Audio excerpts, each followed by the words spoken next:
Hi guys, I am Karishma. Welcome back to my YouTube channel. कैसे हैं आप लोग? आई होप आप लोग सब बहुत अच्छे हैं। और अगर आप चैनल पर न्यू हैं तो प्लीज एक बार चैनल गो थ्रू करिए, आपको बहुत रिलेटेबल एंड हेल्पफुल कंटेंट मिलेगा। और अगर आपको पसंद आता है तो सब्सक्राइब किए बिना मत जाइएगा।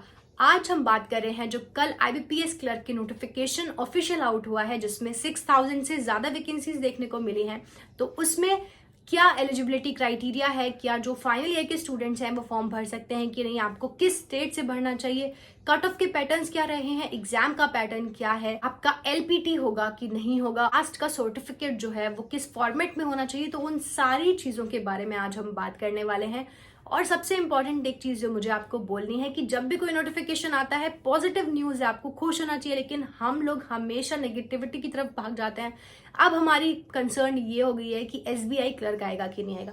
देखिए, जो सब्सिडरी इफेक्ट है उन सबको साइड में रखते हैं, बट आई डोंट थिंक कि कोई भी ऐसी चीज हो सकती है जिसकी वजह से जो नोटिफिकेशन है वो कंप्लीटली कैंसिल हो जाए। ऐसा नहीं हो सकता। SBI बहुत बड़ी बैंक है और notification, I really really think कि नोटिफिकेशंस तो आएंगे ही आएंगे। ये हो सकता है कि नंबर ऑफ वैकेंसीज कम हो जाएं, तो इसीलिए टेंशन मत लीजिए। अभी जो एट हैंड हमारे पास अपॉर्चुनिटी है हम उस पर ध्यान देते हैं। अब जब नोटिफिकेशन आ गया है तो ये बड़ा जरूरी है कि आप देखें कि आप आज कहाँ स्टैंड करते हैं। तो बिल्कुल एग्जाम लेवल आपका जो मॉक टेस्ट है उसका लिंक मैंने डिस्क्रिप्शन में दिया है, फ्री ऑफ कॉस्ट। आप जाकर पहले वो देखिए, चेकआउट करिए, और उसके बाद फिर जब आप पूरे 1-1.5 महीने प्रैक्टिस करेंगे, तैयारी करेंगे, जो स्ट्रैटेजीज में बताऊंगी उनको फॉलो करेंगे, उसके बाद आप देखिएगा कि आप में कितना इंप्रूवमेंट आता है और तब आप कहाँ स्टैंड करते हैं। तो आज एक मॉक टेस्ट आप जरूर लगाइए, लिंक मैंने डिस्क्रिप्शन में दिया हुआ है। तो चलिए बिना किसी देरी के शुरू करते हैं। ये जो नोटिफिकेशंस हैं ये IBPS institute of banking personal selection ने रिलीज किए हैं, जिसमें 6000 से ज्यादा वैकेंसीज हैं। 11 पार्टिसिपेटिंग बैंक्स हैं, बट इसमें हमें एक चीज ध्यान रखनी है कि 4 ऐसे बैंक्स हैं जिन्होंने अभी तक कोई भी वैकेंसीज रिपोर्ट नहीं की हैं, जो कि है bank of Baroda, bank of Maharashtra, Indian bank and Indian overseas bank. तो आप मान सकते हैं कि 7000 से ऊपर वैकेंसीज कंप्लीटली जाने वाली हैं। सो इस फॉर्म को आप अप्लाई कर सकते हैं 1 जुलाई टू 21 जुलाई तक आप ये फॉर्म अप्लाई कर सकते हैं। आपका जो प्रीलिम्स का एग्जामिनेशन है वो सितंबर में होगा और आपका मेंस का जो एग्जामिनेशन है वो अक्टूबर में होगा।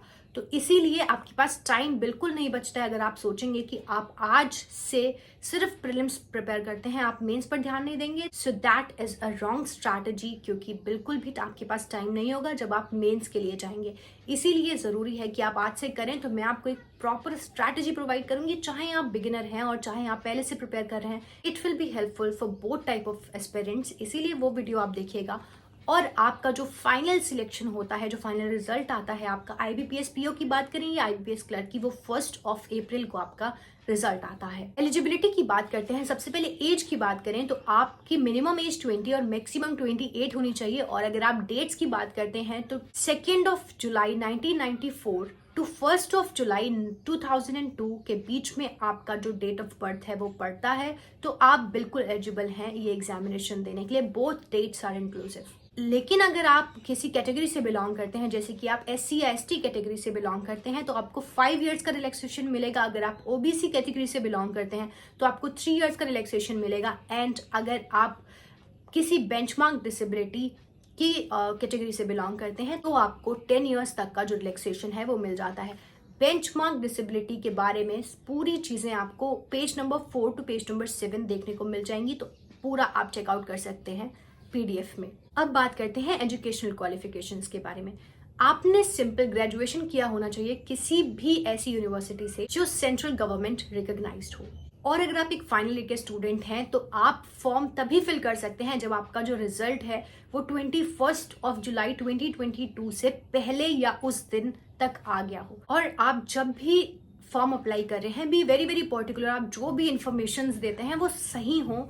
जैसे कि अगर आप अपना थंब इम्प्रेशन है या आप अपना सिग्नेचर है, अपना फोटो है, तो सब आप सही से अपलोड करिएगा और फिर अपनी अपीयरेंस मत चेंज करिएगा, इट इज एडवाइजेबल। और आपका जो एड्रेस होता है, आपका ईमेल आईडी है, वो सब सही हो, क्योंकि कम्युनिकेशन वहीं से होता है। बहुत लोग ऐसा करते हैं कि जो अपना कम्युनिकेशन एड्रेस है वही अपना परमानेंट एड्रेस भी बना देते हैं और आधार कार्ड पर डिफरेंट होता है, तो फिर DV के टाइम पर थोड़े इश्यूज आते हैं। ऐसा नहीं है कि बहुत बड़े इश्यूज, कुछ मेजर आते हैं, लेकिन हाँ, फिर आपको अपनी इस तरह की सिचुएशन में फंसना ही क्यों है। आप ध्यान से अपना पूरा फॉर्म फिल करिएगा। फिर बात आती है लैंग्वेज प्रोफिशिएंसी की। देखिए, ये जो क्लरिकल एग्जामिनेशन है ये स्टेट वाइज होते हैं, तो यहाँ पर आपको ज़रूरी है कि आपको पता हो कि जिस भी स्टेट से आप अप्लाई कर रहे हैं वहाँ की जो लोकल लैंग्वेज अगर कोई है तो वो आपको आनी चाहिए। कौन कौन सी लैंग्वेजेस कहाँ पर एप्लीकेबल हैं, हिंदी इंग्लिश तो हर जगह होगा, बट लोकल लैंग्वेज क्या है वो 8 to 9 page number of the PDF में दिया हुआ है। अब बात करते हैं कि एग्जाम का पैटर्न क्या रहता है। एग्जामिनेशन आपका 2 सेगमेंट्स में होता है, जिसमें आप एक प्रीलिम्स एग्जामिनेशन देते हैं जो 100 मार्क्स का होता है, जहां पर आपको English, quantitative aptitude and reasoning देखने को मिलता है। टोटल 100 क्वेश्चंस होते हैं जो आपको 1 आवर में करने होते हैं, जिसमें सेक्शनल टाइमिंग आपका 20 मिनट्स का रिस्पेक्टिवली होता है। मेंस में आपका एक सब्जेक्ट और इंक्रीज हो जाता है जो कि होता है आपका करंट अफेयर्स या फिर जनरल अवेयरनेस, और जो आपका टोटल मार्क्स है वो 200 मार्क्स का होता है, और आपका टोटल टाइमिंग होता है वो 160 मिनट्स का होता है मेंस के अंदर।